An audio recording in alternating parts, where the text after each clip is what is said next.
Hafla ya leo imeendelea kuonesha kwamba Mheshimiwa Rais Daktari Samia Suluhu Hassan si tu kuwa ni kiongozi mwenye maono na kuahidi, bali ni kiongozi anayetekeleza kwa vitendo maono yake na ahadi zake anazozitoa. Utoaji wa hundi ya shilingi bilioni 200 unaonesha kwa vitendo kwamba serikali ya awamu ya 6 inatekeleza ahadi zake kwa vitendo na si tu ahadi na si tu maneno.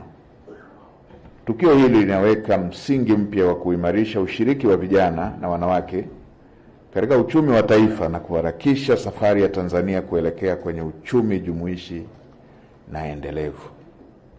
Hii ni nyongeza ya fedha zile ambazo zimeendelea kutoka zinazohusu makundi haya: vijana, wanawake na kundi la watu wenye ulemavu.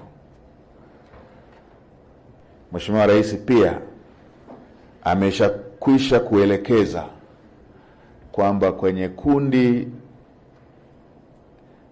la vijana, wanawake na kundi la wenye ulemavu waliokuwa wanapata mgao kupitia mapato ya ndani ya halmashauri zetu na halmashauri manispaa na majiji yetu, kwamba ifikapo Juni, baada ya mwaka mpya wa fedha kuanza Juni 30 kwenda Julai mosi, serikali inakusudia kuongeza asilimia nyingine 5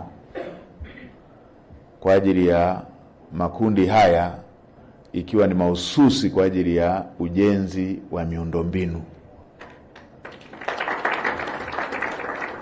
Fedha hizo zitatumika kwa ajili ya ujenzi wa masoko.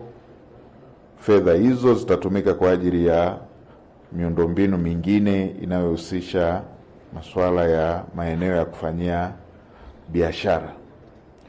Ninawapongeza vijana na wanawake wa Tanzania kwa bidii, ubunifu na uthubutu wao katika ushiriki wa shughuli mbalimbali za kiuchumi na kuendelea kuwa nguvu kazi muhimu ya maendeleo ya nchi yetu.